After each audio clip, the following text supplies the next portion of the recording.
Hello everyone, welcome back to the Vega Zone. Mr. Vega here. If you're not subscribed to this channel, please subscribe and hit the notification bell and give me a like. So, this is a quick video of an interview that I did a couple of years ago. I haven't posted it. I haven't posted because I couldn't find the digital file, and all I found was a VHS copy. So I transferred the VHS copy to digital. So the quality is not perfect, but hopefully you enjoy it.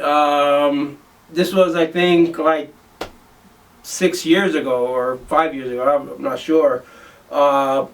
It was a CTV Citizen local channel. So this is my interview. Hopefully you could hear it, and hopefully you see the whole thing, and get to know a little bit about me. And yeah, the interview is coming now.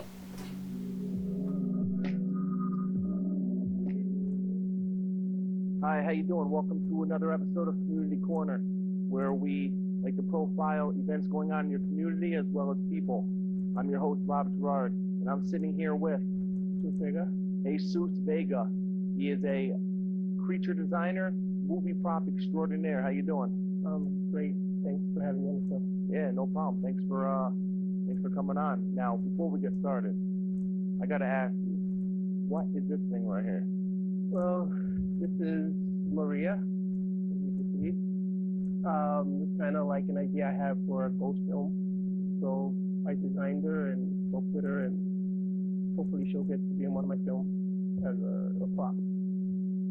Maria. So Yeah. you name all your props? Well, I'm going kind of like Bloody Mary kind of look, and but Maria. Sometimes names just come up, or somebody will go home and see a creature that I'm working on, they'll name it. Okay, they'll stay with that name. All right. Now, behind me we have a table full of all your props that we'll get to later on in the show. Do they all have names as well? Yes, most of them have names. Yes. All right. That's something. So, I mean, we're at the point now where this is what you do. You design movie props, Yeah. creatures, special effects, Gore, blood, bullet hits, stab wounds, puppets, animatronics, everything that has to do with magic, not CGI. Okay. Everything is right there in your face. All right. Now, we got to start from the beginning. How did someone get involved in something like this? Where does this passion that you have come from? Well, it all starts with the magic, the illusion of making something happen that's not real. So when you were younger, did you used to buy like those little magic kits with all the little tricks? Yeah, lots of magic boxes, magic hats. My mom used to bring the cards and everything. So everything started with magic. Houdini, the Copperfield, etc. Real quick, what's your opinion on Super Freak? Super Mind Freak? Mind Freak. Yeah, not Rick James. I'm talking about the Mind Freak. Yeah, Chris Angel. Well, as a show, the showmanship is great. Coming with new illusions every week, special effects kind of. But he's a great performer. Can't wait to see him. Very inspirational. Have inspiration. Every day I turn on the TV or go online, I find somebody that does. It doesn't have to be big Hollywood. There's a lot of young kids out there. When I see their work, it's like, wow, this kid is great. I take them and give them a device and stuff. But right now, all the magic. Now let me ask you something. Someone like Chris Angel or Houdini, in your opinion, is your opinion that it's something that you're born with, or is it something that you acquire?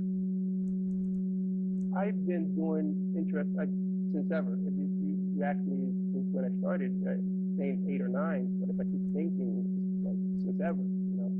Okay, yeah. It's kind of like born with it. There's nobody in my house does these things or magic. It's just me. That was the passion. I didn't know you could make a career out of it. So that's where it all started, I think. And these creatures that you make, these designs, actual creatures, you make them from scratch. You don't just go out and buy a mask that's already done and then just paint it. No. Take me through the process of how you actually make these bodies, these masks. Well, when I was a kid, coming from Puerto Rico and stuff, I no special effects stores or costume stores. I used to do it with paper mache. Okay. Just creating monsters, full-scale monsters, aliens, predators, all out of cardboard and trash. That got a lot of attention, and I started, watching videotapes and Fangoria magazines and stuff, and started creating them out of clay. That's the first. We need a lot of clay. Now, when your mom comes home from work, you're like 11 years old. She walks in and she sees this massive creature that you made. What's her reaction? You're like, wow, or blood. A lot of people, sometimes like you just test blood on me and freak the people out, the neighbors and stuff. Like, oh, you can't play with Jesus no more, and kind of like, all into the bloody stuff. But I see it as an art. So would you go out in public and try to like get strangers without knowing, like fake blood and see if you could get a real reaction? Yeah, stab wounds, bullet hits with air compressor. Just stand there. So I can imagine you probably gotten in some trouble. Yeah. Teenager, yeah. Especially with magic trick, and if you mix the gore and the magic, and you do it in school, like take a pencil and just do it, and people be like, wow, it's crazy, having blood all over the place and stuff. So that causes a lot of attention. Sometimes the gore, people love the gore more than the creature. I'm more a creature fanatic than anything. Okay. But the gore causes attention. Yeah. And so all my works in gore, like blood, bullet hits, stab wounds, the director and the writer comes up with it. I got to make it happen. You can see my website or my portfolio, and they're like, wow, this kid is crazy. Look, all he says, everything is blood, but this is what the director wanted, So I'm making it happen in front of the camera. Now, I checked out your website. It's an interesting website. I didn't know what to expect, when I talked to you about, when I saw the website, I'm like, okay, this guy kind of dark. It's kind of a dark looking website, that's why when I saw you and you came in, how you're dressed kind of dark in itself, I wasn't really surprised. Yeah, I'm kind of like odd. Well, it's also like, it signifies me as the artist, when I walk into like a party or something, sometimes I have contact lenses, yellows, it's just the attention. I love the attention of the monsters and everything dark. But I also love The Wizard of Oz. Charlie and the Chocolate Factory. Those are one of my two favorite films. Okay. And then, I'm a big fan of The Exorcist. And I think it's also the magic. I think that's fantasy. Everything that's not happening for real, but you're seeing it happen. And when you see a magic trick, you ask yourself, how do they do that? When you see a film, you see somebody's head being off. Wow, how do they do that? So, it's just the illusion. Now, speaking of film, I know that you had just finished work on a film down in North Carolina. Yes, The Shrieking. The Shrieking? Yes, I did a Bigfoot movie. Some happy campers go in the woods and they confront the beast, the Shrieking. I designed it and created it. Full-scale creature, hair, latex, everything. That was one of my first full-scale creatures that I ever designed. All right. Now we're about to go into we brought a movie trailer for us to go and watch. Now we're about to go into that movie trailer in a minute. But before that, let me ask you, how long were you on the set for? How long did it take? Wow, a month. Yeah, a month. Shooting nights, shooting in the woods. Mosquitoes, spiders. But gotta make it happen. A lot of people think it just happens. There's a lot of preparing, months in advance, casting, designing, molding, and then on set things don't work out the way it's supposed to. So, a lot of hours. I can imagine. Now, all right, we're about to go into a quick view of the trailer for The Shrieking. Hope you enjoy.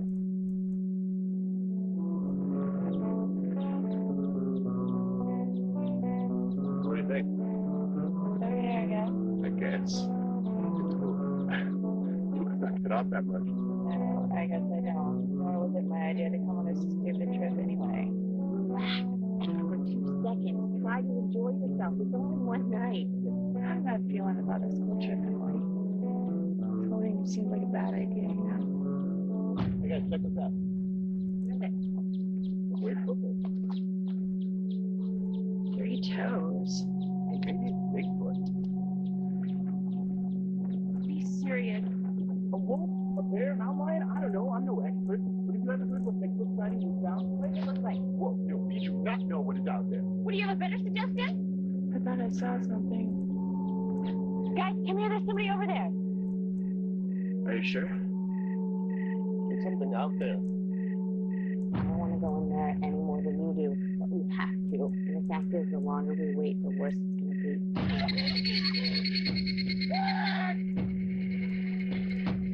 My son, get up now!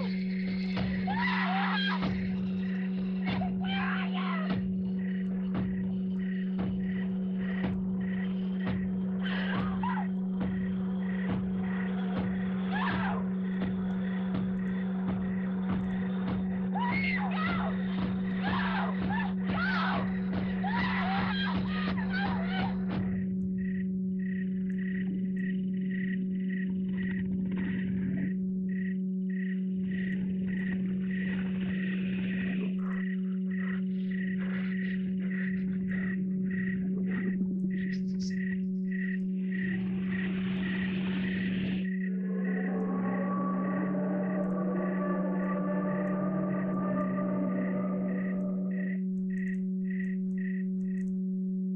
That's quite an interesting trailer. Well, that's what I love about film. You get to play Dr. Frankenstein. I get to create the monster and see it come to life for a film. So, like, Frankenstein is one of the best films and makeup for me. You know, Jack Pierce. I'm a big fan of Jack Pierce. He's a makeup artist for Frankenstein and Wolfman, etc. So, real film, the black and white one. So I still don't know how they did it. You know, now it's easy for us artists to just buy a book and talk to people online. So Jack Pierce used to do the makeup like right there, and he invented it. You know, so I'm a big fan of Frankenstein, and I love seeing my creation come to life on film. It's amazing. Nice. Yeah, absolutely. Absolutely. Now, I know before the show we were talking, you were born in Connecticut. Yes. Then you moved to Puerto Rico for most of your life. Yes. I'm from Calle in Puerto Rico, and I started over there creating monsters out of paper, and that caused a lot of attention. Now, when did you come back to the United States? I think 1999, I think, and then from the year 2000, film have come in, and sometimes I can't do the work because I don't have an assistant that actually likes horror or knows how to scope the cast. Now, when you came on the set, I met your beautiful fiance. Stephanie Roman. I need to know what does she see in you? You are a sick individual, you know. I mean, because you need to have at least a certain amount of, you know, dark side to you to really to create something like this that I'm looking at right now. Yeah, well, I think it's being original. You know, not everybody does monsters. I mean, I'm probably the first one that you meet or the last one. Probably, yeah. So I think it's that, and I have a lot of kids also crazy with this stuff. A lot of kids who love it. You can see it through the window in my studio, and sometimes I hear them talking. I look down, a whole bunch of group of kids looking at. So I have a big alien looking through the window, like 8 foot tall. So and it causes attention. I make friends online like every day because of the artwork, you know. But everybody loves it, you know. Some people are freaked out, but they still love it. You know, it's like a roller coaster. You're scared, but you like it. You know, you'll probably get on a roller coaster again. So it's that thrill, you know. I have people sometimes deliver packages at home from like latex and stuff, and they'll stay at the house looking at the monster. Yeah, they'll forget they came to deliver something. Me and Stephanie, we forget the monsters are there, like all the dolls, the posters, and the movie props. So for somebody that never been in the apartment or the studio, they'll walk in and they'll be like, "Wow, you make these things?" Oh yeah, you know. So you'll sit there for like a half-hour BS with the UPS guy. Yes, Yeah. definitely. Now, looking at this, I see it's wearing a pink nightgown.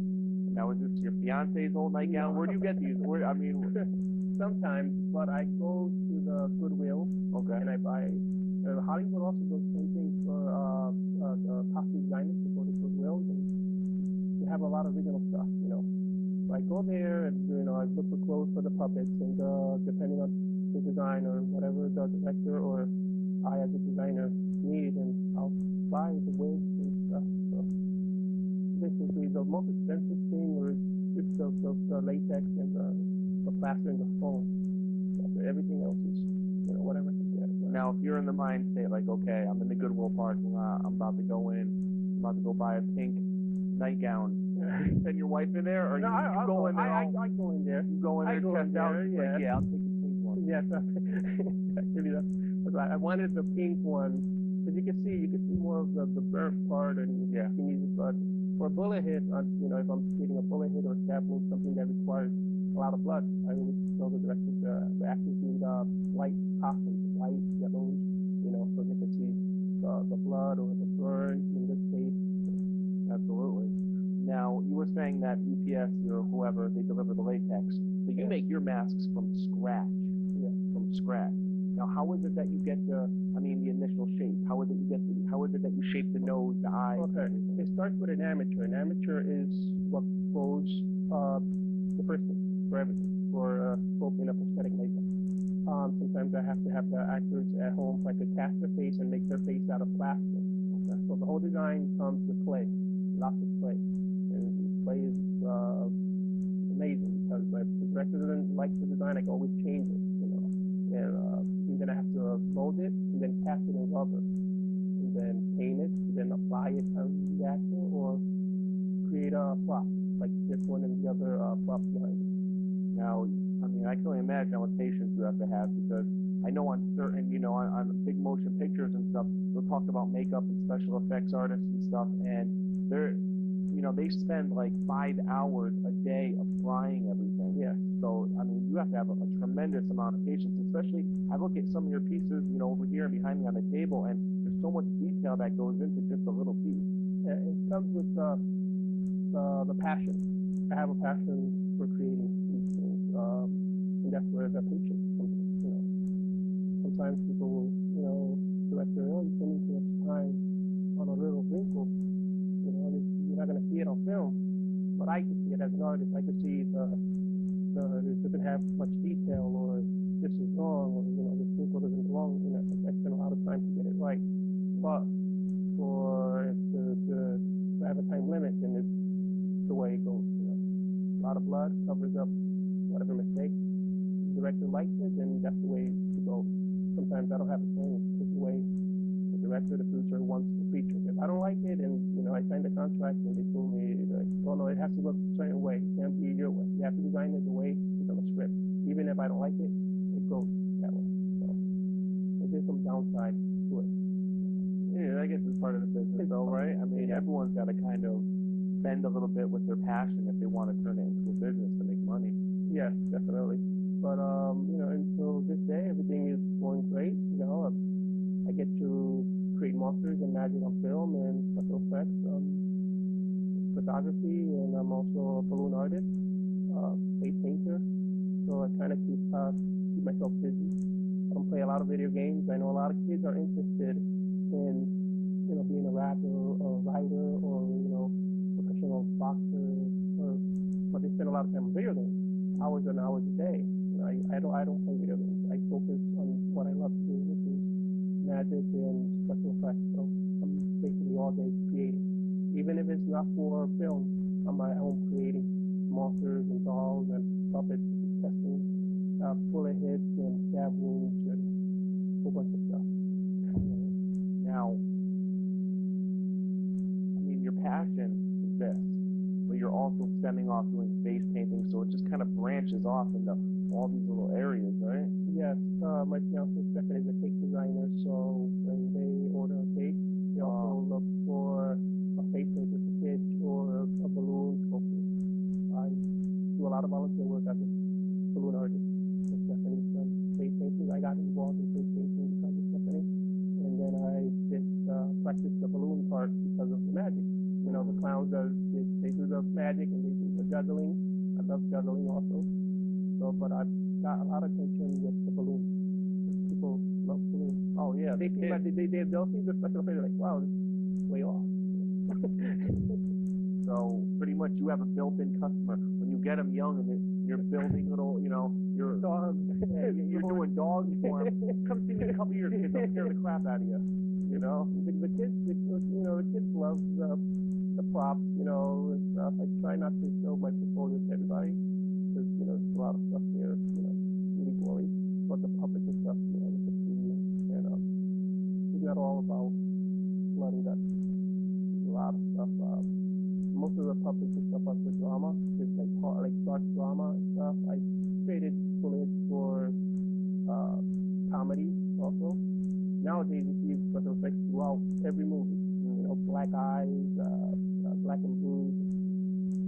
My thing, what I love to do is the creatures. But I get a lot of calls for the bruises, bullet hits, decapitation. So for me, those things are more easier than creating full creatures. Now, I'm assuming we haven't talked about this yet, but I'm assuming your favorite time of year is coming up. Halloween.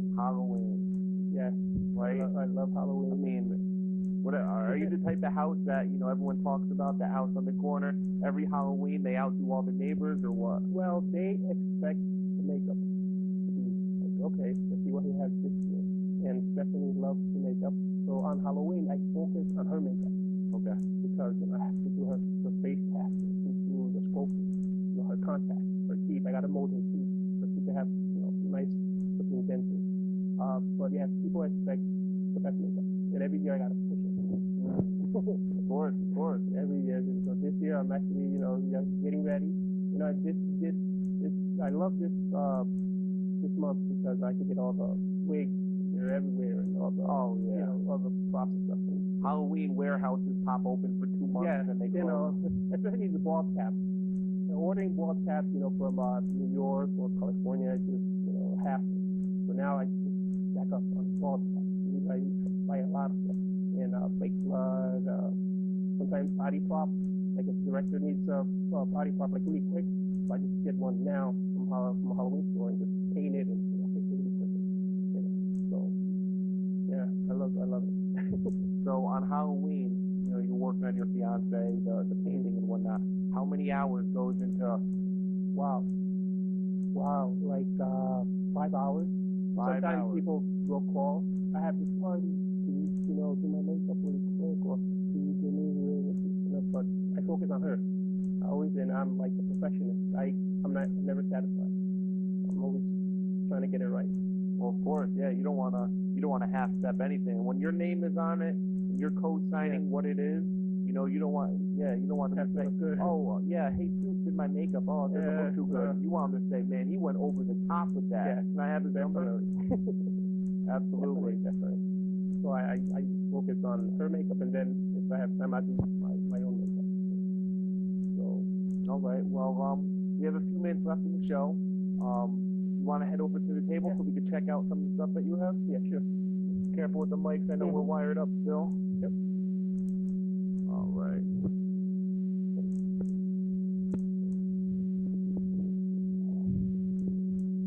These things, as soon as I saw you walk in the studio with these things, I got immediately creeped out.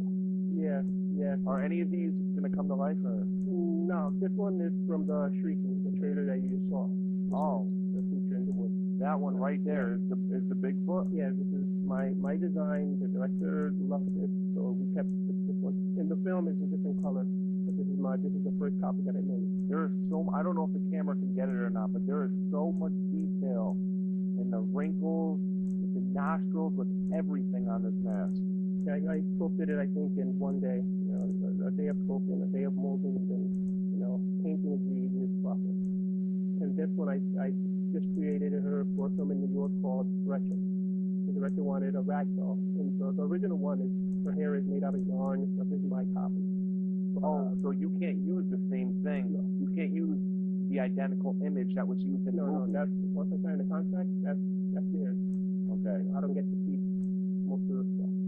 Now, Now, when I saw you take this doll out, creepiest one because the buttons as eyes, Yes. and with the black lips, that is pretty creepy. But I mean, they're all kind of creepy in its own right now. Tell me about this guy right here with the freckles on his This face. guy is Adam. He was for creepy kids. They popped out of the cartoon. I mean, a bunch of these for that film. There was a couple of big ones. This is the only one I have right now. Now, sometimes the director will come up with an idea of how and quick come up with it. this hair is, I mean, you have to go to a wig store for this. You go to, so a lot of time and money goes into this. A lot of materials. Well, the wigs are on the easy part. Sometimes you have to punch in the hair one by one. Sometimes we gotta give it a haircut. Yeah. But this one punched in. All these are wigs. But I have a couple of designs that I had made that I actually had to punch the hair one by one. Now I'm looking at this guy right here with the red hair. Sebastian? Yeah. Now, the camera definitely won't be able to see this, but he's painted little stars right there on his eyes. That's some They detail kind right of give there. it, the eyes give it that creepiness. Now, you get these clothes from the Goodwill as well? Yeah. So you're over there. You're shopping in the little boy section. I always stop by to see, and they have a lot of original stuff. That's creepy also. Absolutely. So how many hours does something like say this mask right here? How many hours does something like this take? Like from start, like 24. 24 hours from start to finish. Yeah. Depending on the weather also. If it's sunny, it dries pretty quick. Yeah, there's a lot of detail that goes into this. Now, we don't have much time left, so we got to wrap it up. Okay. Jesus, I want to thank you very much for stopping by Community Corner with us. Definitely one of our more interesting guests that we've had. Is there anything that you want the people that are watching to know? Well, thanks for having me on the show. For more information, visit www.jesusvegafx.com and you can see all my work there. So www.jesusvegafx.com. All right, definitely. Well, everyone, thank you for stopping by Community Corner. Once again, I'm your host, Rob Gerard, and until next time,